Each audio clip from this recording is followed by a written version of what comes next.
La serie de la historia de la iglesia, ¿ok? Hoy es el tema número 23 de nuestra, de nuestra serie. Y bueno, vamos a hacer un pequeño repaso. Y antes de iniciar, vamos a ponernos en las manos de Dios. Pero hoy vamos a hacer un repaso de algunas cosas y luego vamos a, para no olvidar todo lo que se dijo y ya empezar con el tema de la reforma, ¿ok? O sea, vamos a hablar un poquito de la reforma, pero vamos a mencionar otras cosas que ya también dimos. Amén. Es que ahí donde se encuentra, ¿por qué no me acompaña a hacer una oración? Vamos a poner este tiempo en las manos de Dios. Amén. Ahí donde se encuentra, cierra sus ojos junto conmigo y en reverencia al Señor y su palabra cerremos nuestros ojos e inclinemos el rostro. Amén. Oremos. Dios Padre, damos gracias en esta noche una vez más porque ha guardado nuestra vida, este tiempo para estar aquí. Señor, a veces, pues nuestra carne siempre más bien es débil y podemos estar un poquito cansados por el ajetreo, por el trabajo, por muchas cosas, Padre. Pero te pedimos que en este tiempo concedas de la guía de tu Espíritu Santo, que es lo más importante para aprovechar el tiempo del estudio y abrir nuestro corazón, nuestro entendimiento para poder recibir, Señor, y entender lo que tú quieres enseñarnos conforme a las capacidades de cada uno. Concédenos la fuerza, Señor, a nuestro cuerpo, a nuestra mente, para estar atentos a todo lo que se va a estar diciendo, Señor, para poder salir edificados. Porque, pues sí, el cuerpo se cansa, pero creemos que tú tienes el poder para mantenernos aún en estos momentos estables para poder escuchar. Guárdanos de todo accidente o toda interrupción que quiera robar el tiempo de este estudio, Señor. Ayúdanos a poder mantenernos firmes en estar atentos a todo lo que se va a estar diciendo, Padre. Te lo pedimos en el nombre de Jesús. Todos juntos decimos amén y amén. Ok, bueno, entonces hemos llegado desde que iniciamos a la parte final ya de lo que vendría siendo la historia de la Iglesia 1. Se habló de los inicios de la iglesia, se habló de cómo fueron los primeros años de los cristianos, ¿verdad? Y los ciertos eventos que sucedieron. Así que vamos a mencionar algunas cosas a manera de repaso de lo que hemos dicho, de lo que se ha enseñado, en términos muy generales, porque pues ir punto por punto, ¿verdad? Todo eso, pues, bueno, vamos a volver a empezar. Pero algunas cosas de manera muy general para ver qué es lo que hemos visto los temas que hemos visto hasta hoy. Hablamos primero de la iglesia primitiva y este periodo de la iglesia primitiva abarca desde el siglo I o desde el siglo I hasta el siglo V, ¿ok? Esto se le conoce este periodo como el periodo de la iglesia primitiva. Y aquí fue donde pues, el cristianismo inició, ¿verdad? Con la primera iglesia, la iglesia en Hechos. Bueno, en la práctica desde que Jesús con los apóstoles, ¿verdad? Pero ahí se estaban estableciendo las bases, pero ya como una comunidad ya establecida, pues a partir del libro de Hechos se empezaron a ver más. Y luego tenemos la que viene siendo la Edad Media, y esto abarca desde el siglo V a aproximadamente el siglo V o el siglo VI hasta el siglo XV. Este periodo se le conoce como la iglesia de la Edad Media, o es la Edad Media de la iglesia, ¿no?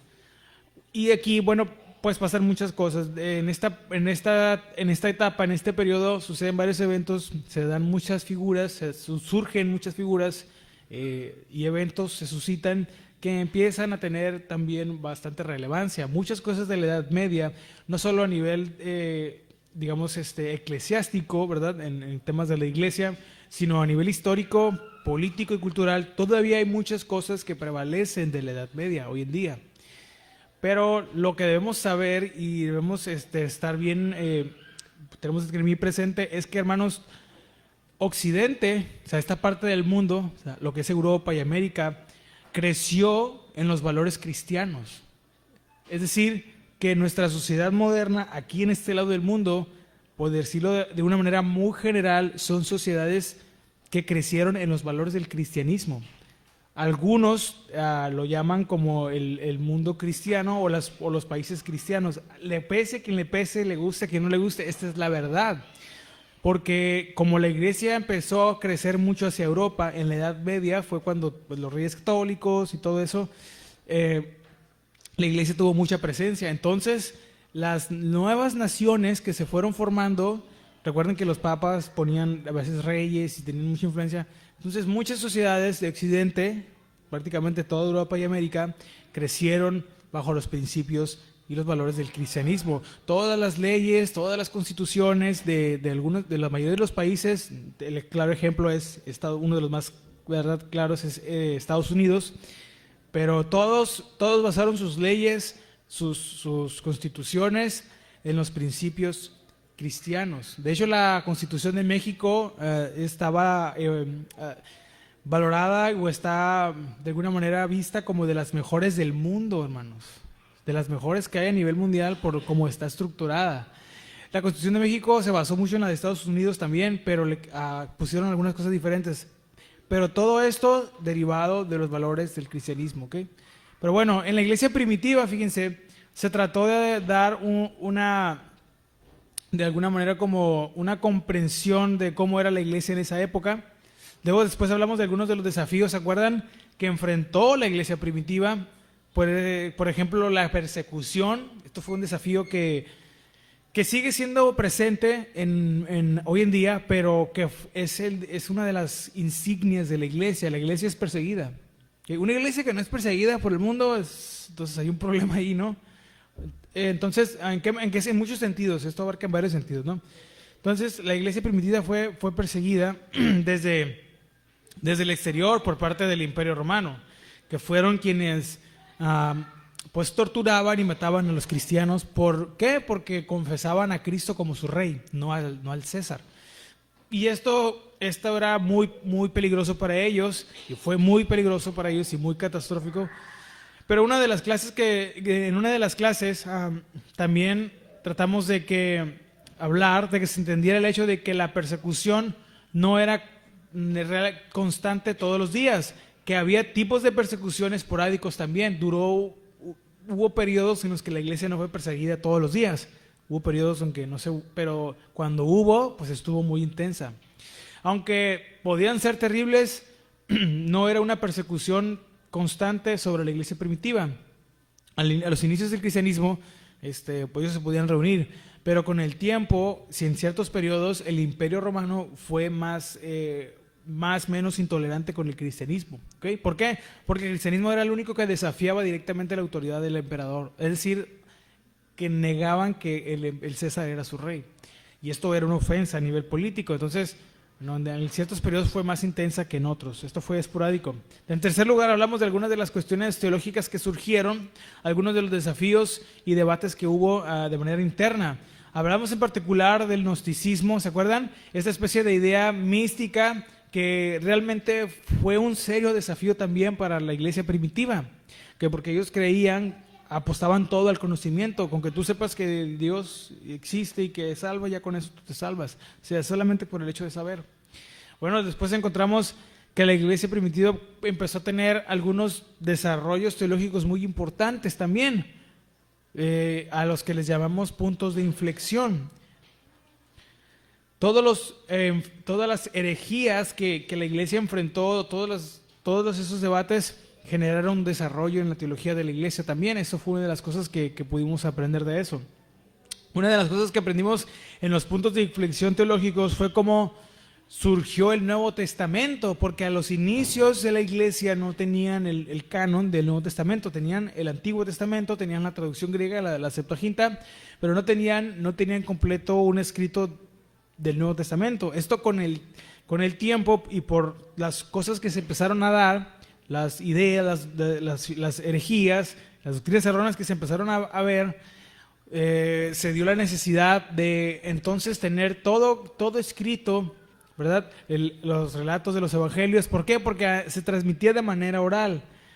Y bueno, con el tiempo había quienes podían tergiversar esto y por muchas razones más. Entonces se vio la necesidad, Dios permitió que se diera el proceso de compilar y de tener todo en un canon, ¿no? Entonces, bueno, había requisitos para los escritos que iban a formar. Dios guió, ¿verdad?, a hombres para establecer cuáles eran los requisitos que debían tener estos escritos para formar parte del canon. Examinamos también la doctrina de la Trinidad. Esta es una de las doctrinas más complejas que hay. Es de las más difíciles tanto de explicar, incluso hasta de entender en un punto, porque Dios es muy...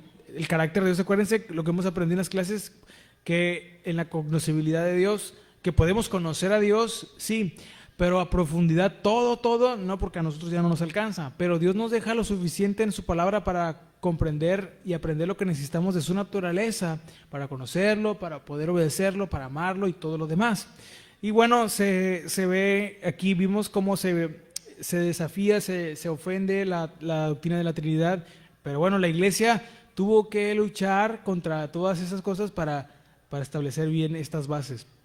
Luego hablamos de la cristología, que realmente examina quién era Jesús o quién es Jesús, ¿verdad? La doctrina de Cristo, su vida, su obra y todo eso, que abarca todos estos aspectos. ¿Cómo consideramos el hecho de que era totalmente humano y también totalmente hombre? ¿Ok? O sea, que él tenía dos naturalezas, lo que se le llama en teología la unión hipostática de Jesús, que era 100% hombre y 100% Dios, no era 50-50 ni nada de eso, como algunos intentaron interpretarlo, o algunos creían que no podía ser divino y humano, o era divino, o en un punto fue humano y luego se hizo divino, o en un punto fue divino y así. Esas ideas fueron las que se atacaron y bueno, se estableció la doctrina de Cristo, que fue la cristología, y bueno, es lo que la iglesia ha creído toda la historia hasta el día de hoy. Entonces la iglesia tuvo que luchar contra todas estas cuestiones que fueron fundamentales para el establecimiento de la teología y el desarrollo de las doctrinas esenciales que cree la iglesia. En la Edad Media, cuando llegamos ahí,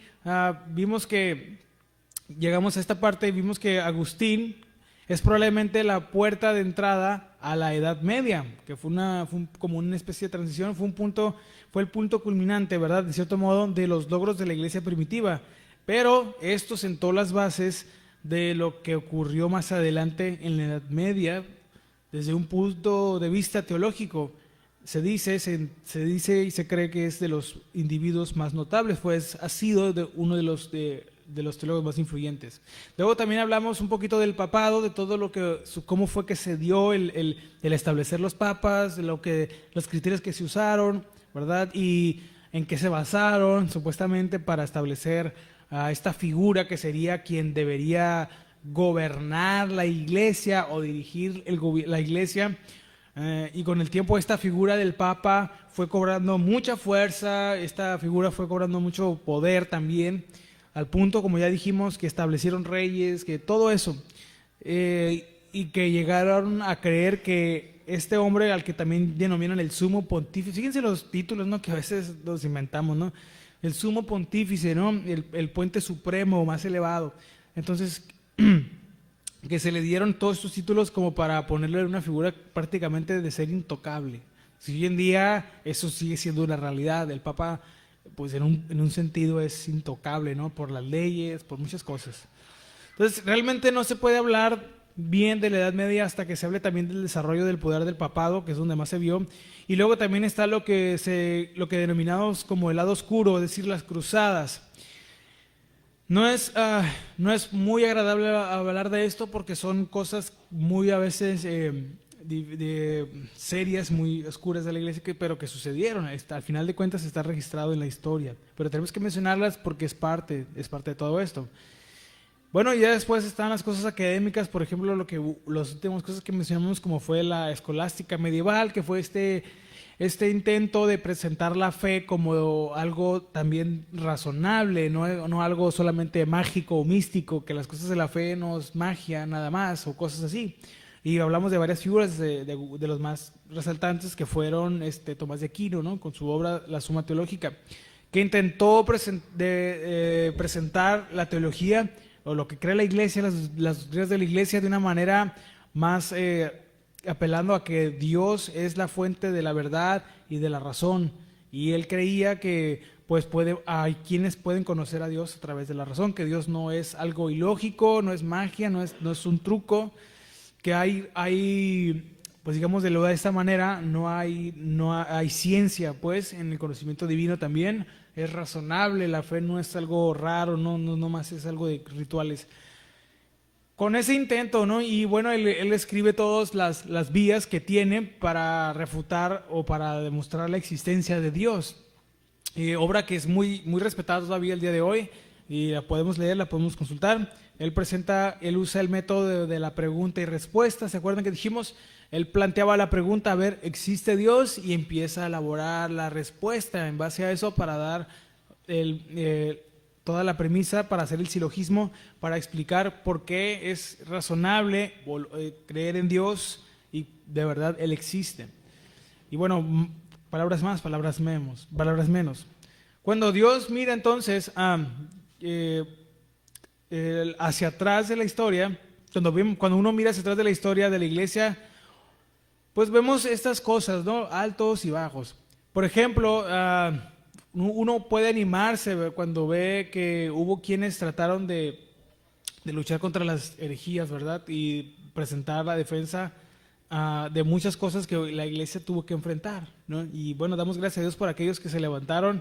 Vemos la honestidad y la integridad de estos hombres que se levantaron para hacer obras genuinas, para defender ciertas doctrinas, ¿no? Y pues hacer el aporte para refutar todo lo que era herético, ¿no? Bueno, también hemos aprendido y estamos aprendiendo que Dios usa a hombres, ¿verdad? Dios los usa que aún en nuestro estado que somos pecadores, y estos también ven algunas aflicciones. Como mencionamos, las cruzadas no son solamente una de las áreas más prominentes. La gente tiene una idea equivocada de las cruzadas, ¿eh? O sea, las cruzadas no era que la iglesia perseguía a los incrédulos, eran los cristianos peleándose entre ellos. Esas eran las cruzadas. Entonces, por eso cuando escucho argumentos de que no, que la iglesia ha aportado muchas cosas malas a la historia, como las cruzadas, pues las cruzadas no afectaron tanto a la gente que no creía, era cosas entre creyentes. Pero bueno, como ya lo hemos mencionado, las cruzadas no solamente era una de las áreas más prominentes para nosotros como cristianos en la historia de la iglesia, porque son cosas muy feas que pasaron, que ahí está registrado. En vez de estar ocupados en predicar el evangelio, pues la iglesia andaba perdiendo el tiempo en estas cosas. Pero bueno, una de las cosas que siempre debemos recordar es que la historia de la iglesia puede ser muy a veces en un panorama muy general, ¿no? A veces puede desalentar a quien lo lee, mientras que se entienda una cosa fundamental, y es que Dios usa hombres pecadores para lograr a veces buenos propósitos. Así que recordemos que cuando debemos reflexionar sobre los altibajos de la historia de la iglesia, Dios de hecho usa en medio de todas las limitaciones a hombres para traer o para preservar ciertas verdades. Lo sorprendente es que Él usa a pecadores a pesar de ellos mismos para lograr sus buenos propósitos. Así que confiemos, ¿verdad? Y yo creo que usted y yo confiamos y debemos confiar, ¿verdad?, en que Dios utiliza todo eso para el bien de la iglesia también, a pesar de todo lo que se ve. Entonces, esto fue el resumen de lo que hemos visto hasta el día de hoy. No nos acabó la clase, hermanos, todavía nada. Hasta este punto, esta fue la historia de la historia de la iglesia 1, ¿ok? Estos eventos se dieron aquí, la iglesia primitiva y la Edad Media, ¿ok? Entonces, después de todo esto, llegamos entonces a la historia de la iglesia 2, o empieza la parte 2 de la historia de la iglesia. Y aquí vamos a hablar de la Reforma, vamos a abarcar desde este periodo de la Reforma hasta el posmodernismo, ¿ok? Y aquí es donde ya vamos a mencionar figuras de los reformadores y algunos de los aportes que ellos hicieron. Entonces, para cerrar la primera parte o el primer apartado de lo que fue la historia de la iglesia, sí que pasaron muchas cosas que uno puede decir, bueno, pero ¿cómo puede ser posible? Pero damos gracias a Dios de que en medio de todo el caos que nosotros, ¿verdad? Digo nosotros porque estamos en ese mismo, todos como seres humanos, aunque nosotros hemos manchado, ¿verdad?, el nombre de Dios y de la iglesia, Dios permite para preservar sus verdades, que se levanten hombres, ¿verdad?, que prediquen las verdades y que denuncien el pecado y el mal, ¿verdad?, que siempre hay dentro o fuera de la iglesia. Y una de estas cosas que Dios permitió que se sucediera es pues la Reforma Protestante, porque así se le conoce. Así nos dicen a nosotros, ¿sabían? Los protestantes. Bueno, porque por cómo se dio la historia, hubo una separación, pero cuando lleguemos ahí vamos a ver un poquito más cómo las iglesias o los movimientos protestantes se separaron del catolicismo y dio el origen a que cualquier iglesia que no se adscriba, que no se una o que no esté de acuerdo con las doctrinas de la Iglesia Católica Romana, Apostólica Católica Romana, se deslinda de eso y se ve como una iglesia protestante. Bueno, bien, vamos a hablar de Martín Lutero, ¿ok? Él fue un campesino que de ser campesino pasó a ser un monje. Y no creo que alcancemos a ver todo lo de Martín Lutero, vamos a ver hasta una parte. Pero bueno, algo importante de Martín Lutero, fíjense, es que vamos a hablar un poco de Martín Lutero y de su inclinación teológica. Vamos a hablar algo muy que está un poquito ahí delicado, pero tenemos que mencionarlo, pero tenemos que explicar también que es su inclinación por la teología de Agustín de Hipona, o sea, porque él tomó también mucho de él. Lutero se le entiende, se le dice como un gran reformador, y nadie niega que hizo cosas buenas, ¿verdad? Pero necesitamos saber un poco más acerca de él y de las inclinaciones hacia la doctrina que él tenía de Agustín de Hipona. Y aquí tenemos que mencionar algo muy importante. Miren, la teología agustina, o sea, de Agustín, durante los primeros 25 años de su teología, Agustín de Hipona abrazó la salvación para todos y el libre albedrío. ¿Okay? Él estaba de acuerdo con estas dos premisas o estos dos puntos. Después de 25 años fue cuando vemos un cambio en la teología de San Agustín y empiezan a ver otras cosas. Por ejemplo, como la eliminación del libre albedrío y la salvación para unos cuantos.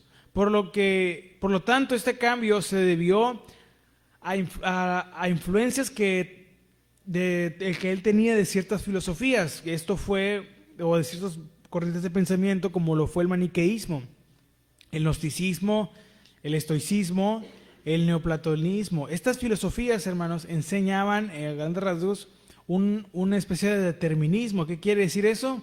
Que Dios determinismo es lo que postula, determina a unos para salvación y a otros para condenación. Y esto es algo muy grave, porque realmente eso no está respaldado por lo que la Biblia nos enseña a nosotros. Dios no elige a unos para que se pierdan y a otros para que se salven.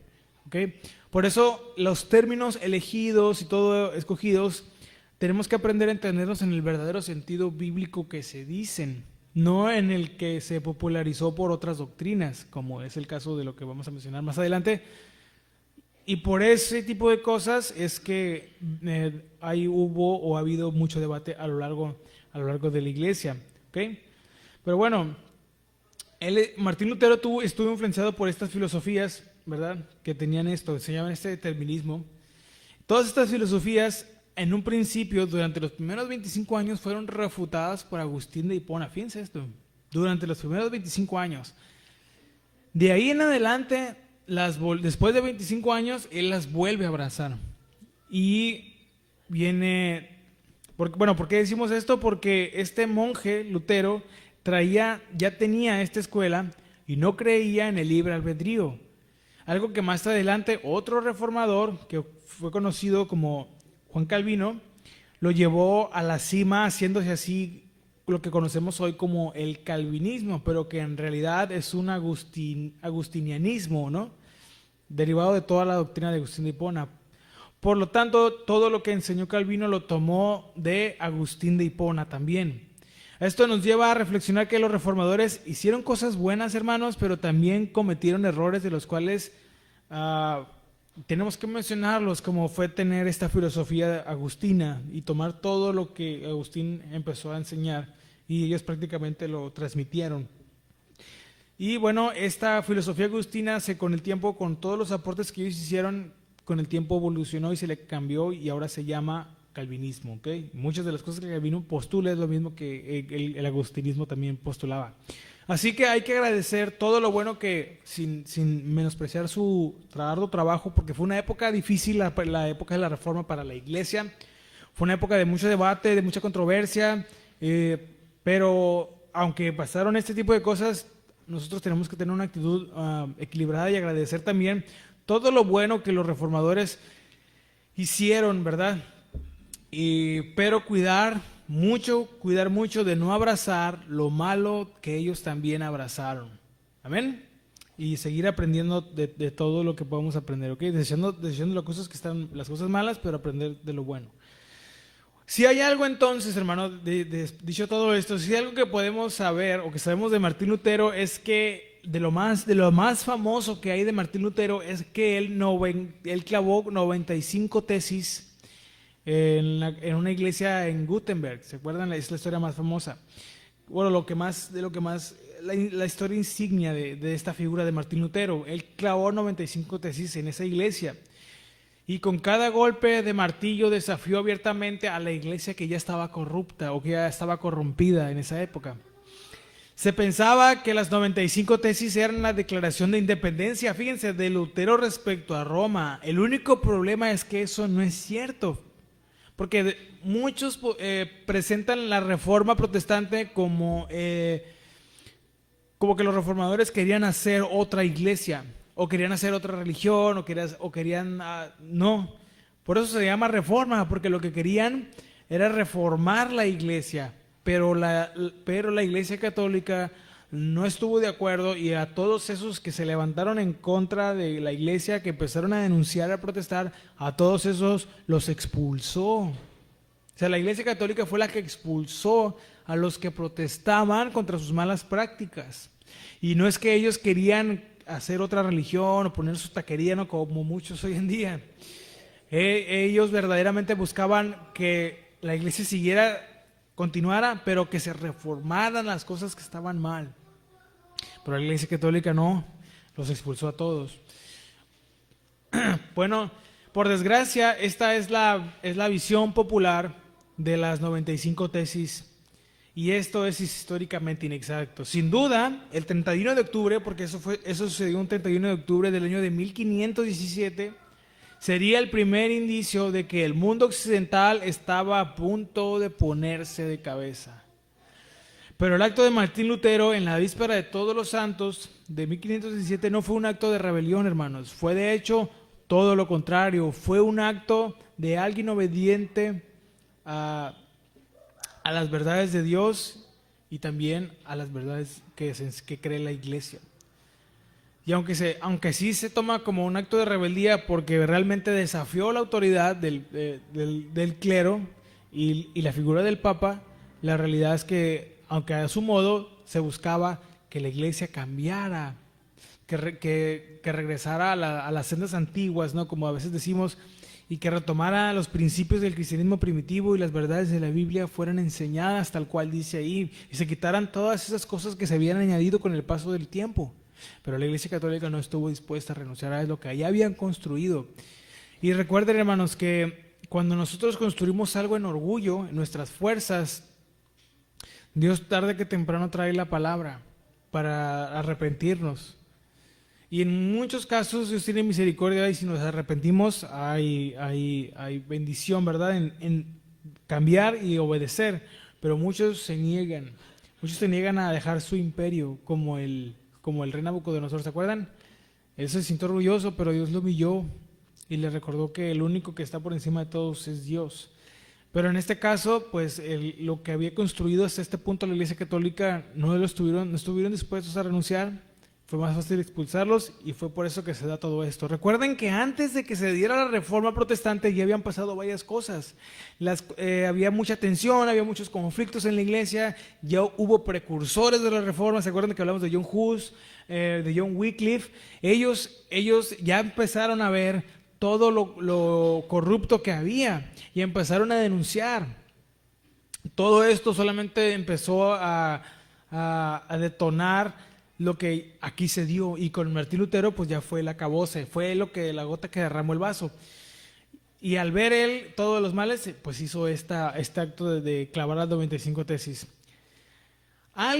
Los estudiosos no saben realmente quién, tomó este texto original, lo tradujo al alemán y lo distribuyó por toda Alemania. Cuando el pueblo de Alemania se dio cuenta de que Lutero se oponía a los abusos, se convirtió en un héroe en toda Alemania y comenzó la reforma.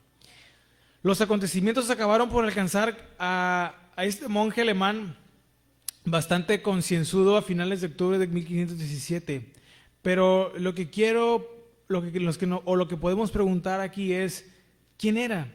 ¿Qué clase de hombre era y de dónde venía? Bueno, vamos a hablar quién era Martín Lutero y cómo es que él inicia, cuál es su historia, ¿ok? Bueno, él es el hijo de un campesino. Lutero se enorgullecía por describirse a sí mismo como un campesino. Él dijo en una ocasión: soy hijo de un campesino. Mi padre, mi abuelo, mis antepasados, todos eran campesinos. Porque de ahí él venía de una familia de campesinos. Su padre era un hombre ambicioso y trabajador. El nombre de padre de Martín Lutero era Hans Luther. Bueno, acuérdense que ya lo expliqué una vez. El nombre de Martín Lutero es en español, ¿ok? Pero el que él tenía verdaderamente, el que usted va a encontrar ya en los textos, es Martin Luther, ¿ok? Porque del inglés, del anglosajón y la evolución de los lenguajes lo transliteran a Martín Lutero. Pero bueno, Hans Luther era el padre de Martín Lutero. Parece que era un padre estricto, según lo que se sabe de él, que no escatimaba en disciplina para sus hijos, ¿ok? Como la mayoría de los padres de aquella época en Alemania. Es interesante que un hombre llamado Erik Erikson escribió en un momento en su famoso libro titulado Young Man Luther, y Erikson llegó a la conclusión de que la rebelión de Lutero contra el Papa tenía un origen en el odio que tenía hacia su padre, según este escritor, porque era psicólogo este señor. Pero no podemos estar seguros exactamente de eso, porque él fue el historiador de apellido, de nombre Yale, Roland Brinton, revisó el libro de Erikson y concluyó que, francamente, ¿verdad?, con algo de sarcasmo, hay graves dificultades para psicoanalizar a los muertos, dijo él. Es decir, que no hay evidencia de que lo que hizo Martín Lutero fuera por un trastorno psicológico o por odio a su padre. No, eso fue un acto completamente guiado, ¿verdad?, por este celo de las cosas que estaban pasando. Pero bueno, él tuvo una educación bastante normal, pero él llegó a tener una educación universitaria, fíjense. No todos los días el hijo de un campesino recibía educación universitaria, porque el Martín Lutero venía de una familia de campesinos. Su padre era un hombre respetable y exitoso. Él era minero de cobre y alcanzó cierta riqueza, fíjense, por lo que pudo asegurarse de que su segundo hijo recibiera una buena educación. Martín, uno de 8 hijos, nació un 10 de noviembre de 1483 en Eisleben, pero creció en la ciudad de Mansfeld. Entre el año de 1501 y 1505 asistió a la Universidad de Erfurt. Se recibió en 1502 y obtuvo la maestría allá en el año de 1505. Él estudió hasta la universidad. Pero pasó algo en esta época de estar estudiando Derecho. Fue cuando la carrera de Derecho, fue cuando él entró al monasterio. En una época en la que los padres gobernaban, el anciano Lutero, el padre de Martín, decidió que su hijo se convirtiera en abogado. Y así que, como un hijo obediente, ¿cuántos quisieran tener esos hijos? Pero Martín Lutero se puso en marcha y estudió Derecho en la Universidad de Erfurt. Pero las circunstancias pronto conspirarían para colocar al joven Lutero en un camino muy diferente. Al parecer, varias circunstancias desviaron la atención del joven Lutero del derecho hacia el monasterio. Él aquí experimenta algo que te vamos a explicar, vamos a contar la historia. Ya él estaba estudiando, pero tuvo una experiencia que lo hizo acercarse al monasterio. Bueno, sin duda Dios permitió eso, pero no es la regla de cómo debe ser, ¿verdad? Poco antes de su cambio de opinión, fíjense, la peste había arrasado Erfurt y se había cobrado la vida de un amigo muy cercano de Martín Lutero. Esta pérdida parece haber sacudido a este joven Martín Lutero, y dirigió su atención hacia sus intereses espirituales más profundos. ¿Okay? Él tuvo esta pérdida de un amigo de él y algo empezó a suceder en él. Comenzó cuando, ¿verdad?, a estudiar Derecho en obediencia a su padre, pero poco después, cuando regresaba de su facultad de Derecho, se encontró con una repentina tormenta eléctrica. Fíjense, ya de regreso. Un rayo cayó sobre un árbol muy cercano.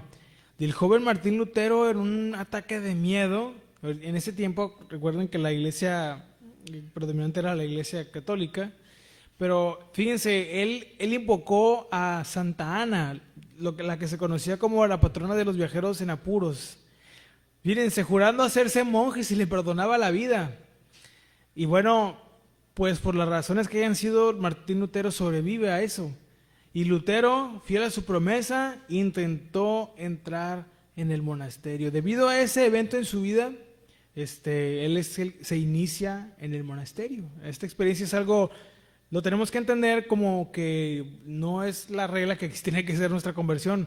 De hecho, él no se convierte ahí, él se convierte más adelante, cuando la palabra de Dios le predica, pero él fue la manera en cómo inició a estudiar en el monasterio. No vayan a querer ahí, hermanos, que les caiga un rayo y que se les aparezca algo. Es la historia que a él se cuenta de él. Pero bueno, entró entonces en la comunidad monástica de los ermitaños agustinos. ¿Ok? Ellos eran una comunidad que abrazaban la doctrina de Agustín, y por ahí explicamos qué es esto, ¿ok? Bueno, este acontecimiento, ¿verdad? Parece haber sido causa inmediata de su entrada. En lo que haya entrado, ¿verdad?, al monasterio, parece haber sido causa de una influencia que tuvo ahí. Hay que apreciar que en el mundo medieval el ideal religioso, fíjense, era ser monje. Ser monje era lo ideal, la vida ideal ahí. Si realmente ama a Jesús, de verdad, se dedicará a una vida de servicio como monje o sacerdote. Esta era una creencia que se tenía. Miren, la piedad medieval tardía enseñaba que la única manera de asegurar la salvación era huir de las tentaciones del mundo y dedicarse a Dios. Es lo que se creía en esa época. Entonces, el joven Martín Lutero inclinó la cabeza ante esta clase de sabiduría convencional y entró en la vida monástica en el mes de julio del año de 1505, en contra de los deseos de su padre. Lutero en una ocasión declaró: si alguien podía ganarse el cielo llevando la vida de monje diligente, era yo, decía, por la dedicación que él tenía a todo esto. Así que en julio de 1505, Lutero ingresó en el llamado claustro negro de los ermitaños agustinos en Erfurt. Era una de las órdenes religiosas más rigurosas y estaba convencido de que la vida de monje en ese momento de su vida era el camino hacia la salvación. Así fue como él inicia su vida en el monasterio y empieza sus estudios para hacerse monje. Pero fíjense, Lutero tuvo la suerte de estar bajo la tutela de Johann Staupitz, quien ejerció una especie de influencia paternal sobre él, ¿verdad? Cuando Lutero estaba atormentado por la duda y la ansiedad espiritual, él usaba una palabra, ¿ok? Era un término que utilizaba, y esta palabra era la siguiente, está en alemán, Anfechtungen, ¿ok? Es la manera en cómo se pronuncia, muy parecido. Lutero era un joven muy sensible y cuando empezaba a tener problemas, era este hombre, Staupitz, quien lo apartaba y lo ponía bajo su ala pastoral, instándolo a completar, a contemplar la gracia de Dios, animándolo, estando ahí como un tutor, ¿no? Años más tarde, Lutero elogiaría a este hombre de apellido Staupitz como la persona que primero le ayudó, le abrió los ojos al Evangelio. A pesar de sus profundas angustias, Lutero fue un monje exitoso. Fue ordenado sacerdote en 1507 y sus habilidades académicas fueron rápidamente reconocidas por Staupitz. Consiguió que su joven protegido fuera nombrado instructor en la nueva Universidad de Wittenberg, donde más adelante sucedería lo que vemos de las 95 tesis. Obtuvo su doctorado en 1512 y dio clases sobre libros de la Biblia. Bueno, Martín Lutero destacó porque empezó a ser alguien, al ser muy dedicado, pues él empezó a brillar por su dedicación y pues aprendió mucho. Era un estudiante destacado, pero Lutero no era un teólogo de aparador. Aunque daba clases en la universidad, fíjense, él también era predicador y pastor en la iglesia parroquial. El joven Lutero no solo daba conferencias, sino que solía predicar 2 o 3 sermones a la semana. En la Alta Edad Media, en el periodo de la Reforma, ser pastor y ser teólogo iban de la mano, ¿ok? En esa época, esa era la vida, era algo común. Ser pastor era bastante de conocimiento y tenían que, en este caso él, que llevó toda esta escuela, que llevó toda esta preparación académica, era rigurosamente necesario para poder dar clases, para poder dar este tipo de sermones que él daba de 2 o 3 a la semana. No podía hacerlo, nadie podía hacerlo si no tenía esta preparación. En esa época, así era, y más en la escuela en la que él estuvo, era necesario estudiar, era llevar toda la escuela, era cruzar todo lo que se enseñaba en la universidad que esté, si estaba en un monasterio, llevar todo lo que era como el seminario para poder dar clases. Era riguroso, si no, no se podía dar, era algo muy riguroso, pero en esa época así era. Entonces él tiene que empaparse de todo eso y para poder ejercer este servicio, ¿ok? Pero fíjense, vamos con una última cosa, aquí nos vamos a quedar. Si hay una idea, una doctrina que se asocia más con Martín Lutero, fue una doctrina que se le conoce como la sola fe, una de las 5 solas, las famosas 5 solas. Los estudios difieren en cuanto al momento en que Lutero descubrió esta doctrina. Parece que este descubrimiento teológico como un evento decisivo único debería verse como un proceso gradual, como que con el tiempo Martín Lutero fue llegando a esta conclusión, no algo de un día para otro. Pero bueno, él tenía esta idea y él tenía esta doctrina. Está claro que fue muy prematuro en sus discursos sobre el Salmo capítulo 15, versículos 3 al 5 y Romanos 15 y 16. Él comenzó a pensar de manera diferente sobre cómo el pecador individual encuentra el perdón de Dios, de un Dios justo. Y en estos años, ese estudio intensivo conservó algunos de los conceptos tradicionales más antiguos junto con nuevas ideas más radicales. Pero fíjense, solamente después de algunos años de intenso estudio bíblico bajo la inspiración de la teología de Agustín, Lutero llegó a una doctrina más formada y distintiva de la justificación por la fe. A medida que Lutero continuaba leyendo la Biblia, su concepción de la justicia de Dios sufrió una profunda transformación. Su educación más temprana le había enseñado a pensar en la justicia de Dios como una justicia activa, lo que significaba que Dios exigía que los seres humanos con sus propias fuerzas estuvieran a la altura de las normas de la justicia de Dios. Sin embargo, Martín Lutero llegó a la convicción de que el esfuerzo humano era totalmente incapaz para alcanzar el estándar de la justicia de Dios por sus propias fuerzas. De hecho, consideraba que solo si Dios concedía la gracia se podía llegar a la norma de la justicia de Dios. Y eso es lo que él creía. Esa es la conclusión a la que él llegaba. Esto es lo que Martín Lutero pensaba, hermanos. Es lo que él creía, ¿verdad? Nosotros y muchos cristianos no abrazamos esta idea porque nosotros creemos que el ser humano tiene libre albedrío. ¿Se acuerdan? Tenemos esta libre voluntad de elegir. No compartimos la creencia de que hay unos elegidos para condenación y otros para salvación, porque esto ofende directamente el carácter y la naturaleza de Dios. ¿Cómo Dios va a condenar a alguien sin haberle dado la opción de haberse salvado? No tiene concordancia ni congruencia con la enseñanza bíblica, pero es hasta donde a ellos les alcanzó. Y eso tenemos que entenderlo, hermanos. Nosotros no creemos que existe esta parte. Y bueno, nosotros creemos que tenemos libre albedrío y que uno puede decidir, ¿verdad? Puede tomar una decisión de recibir la salvación o rechazarla. Esto no hace al hombre más que a Dios, porque hay quienes que escuchan esto y por escuchar esto creen que entonces tenemos más poder que Dios. No, es para nada. Por eso nosotros tenemos que ser primero que prontos ¿para qué? Para oír.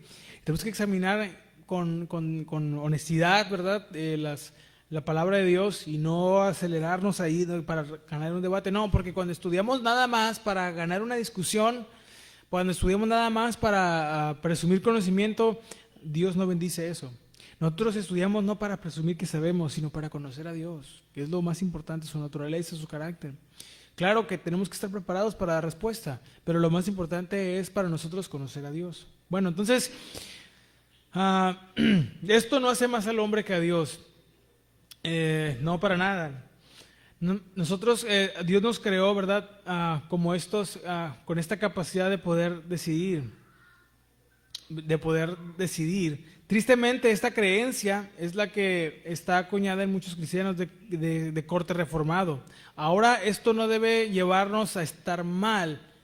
Solamente, hermanos, a lo que nosotros nos debemos siempre con toda la guía de Dios, debemos apegarnos a tener una actitud de respeto, a esa manera que ellos tienen de pensar y de interpretar, y confiar en la palabra de Dios, ¿verdad? Confiar en la Biblia, que Dios nos da la libertad de recibirle, aunque este grupo así no lo crea. Acompáñame a leer Juan capítulo 1, versículo 12. ¿Cuántos saben que siempre nosotros debemos manejar siempre desde la línea del respeto? Si alguien no comparte algo que nosotros creemos, no vamos a aferrarnos a que comparta eso, de esa creencia, esa doctrina. Si la persona se cierra o ya tiene esa doctrina, hay que respetar nada más. Pero fíjense, Juan 1:12 dice, mas a todos los que, ¿qué? Los que le recibieron, dice, a los que creen en su nombre, les dio potestad de ser hechos hijos de Dios. Entonces Dios nos pone siempre, ¿verdad? Porque aquí entra nuestra responsabilidad. ¿Okay? Con esto nos vamos a quedar aquí. Aquí entra la parte de nuestra responsabilidad. No tendría ningún sentido desde un punto de vista bíblico que Dios nos condenara a alguien que no tuvo la oportunidad de poderse arrepentir, porque entonces no sería justo. Eso no sería justo. Eso no sería justicia. Sin embargo, estas doctrinas de corte reformado quitan esta parte. Entonces no hay oportunidad. A todos se nos presenta el Evangelio, y el creer, el aceptar, ¿verdad? Es decisión de cada quien. Ya cada quien decide creer, ¿verdad? Arrepentirse y entregarse a Dios. Jesús dijo, ¿se acuerdan? Todo aquel que quiera venir en pos de mí. O sea, no tienes opción. Si eres, pues vas a estar aquí ya para siempre. No, todo aquel que quiera. Y hay un requisito. Si tú quieres seguirme, el Señor dice, tienes que negarte, ¿sí o no? Tienes que morir al yo. Pero tenemos que, por eso lo que decíamos en las clases, que cuando nacemos, hay este nuevo nacimiento, algo que Dios deposita ya en aquellos, ¿verdad? Que por su gracia somos sus hijos, es el deseo de obedecer, el deseo de agradar a Dios. Ya está. Pero tiene que suceder primero el ser convencidos y el arrepentirnos, el entregarnos, Señor, pues ser convencidos de nuestro pecado y entregarnos. Pero no es por herencia ni por ninguna otra cosa. Entonces Jesús siempre es la invitación, aquel que quiera venir en pos de mí. ¿Ok? Entonces, y otro pasaje es cuando dice que todos los que estén cargados, ¿verdad? Y no dijo los elegidos, fíjense. Por eso digo que no embonan, pues no dijo los escogidos, todos los que estén cansados, vengan, que yo os haré descansar. Entonces, no hay exclusividad, ¿me explico? Dios no hace acepción de personas, no hace grupos, no es elitista. Dios no es un Dios elitista, nada más a ellos sí y a estos para allá, que no. Él nos invita a todos. El llamado al arrepentimiento es a todos. El Evangelio es la palabra de Dios, se predica a todos, a todos. La salvación es para todo, la salvación, ¿verdad? Para todo aquel que cree. O sea, si uno cree, alcanza, pero no es por temas de como lo presentan aquí, de que, pues ya tú tienes una predestinación, ya tienes una elección desde antes de la eternidad. No. Así, eso no embona con lo que la palabra de Dios nos enseña, amén. Pero debemos entender que esto fue lo que ellos creyeron, estas doctrinas que ellos abrazaron. Hicieron otras cosas muy buenas, hicieron otros aportes muy buenos, pero tenían esto, y aquí es donde nosotros ya no compartimos esa creencia. Pero debemos respetar a las iglesias que el día de hoy tengan estas doctrinas, ¿ok? Porque a ellos se adscriben a esto. Pero orar, porque somos un solo cuerpo. ¿Cuántos saben eso? Somos un cuerpo y no podemos vivir en esas divisiones. Tristemente, hermanos, algo que el mundo de lo que se burla el mundo de la iglesia es que estamos más divididos que en el palacio municipal. O sea, ahí, entonces, a veces aquí las iglesias estamos más divididas por este tipo de cosas. Nosotros tenemos que entender que, aunque haya doctrinas, orar por la iglesia a nivel mundial. O sea, donde haya iglesias en que se predique el evangelio y que otros puedan escuchar y que puedan conocer al Señor, que puedan acercarse, amén. Pero bueno, hasta aquí nos vamos a quedar, y si Dios permite, la siguiente semana vamos a continuar con un poco más de esto que él creía, y bueno, cuál es la diferencia entre lo que nosotros creemos, por qué no lo creemos y qué es. Pero bueno, ya si Dios permite, la próxima semana vamos a ponernos de pie para estar terminando. Y la próxima semana, mañana, si Dios permite, estamos aquí, tenemos una cita y vamos a vamos a venir para adorar, para alabar al Señor. Amén. Y nos vemos también el jueves. ¿Cuántos van a venir el jueves? ¿Sí?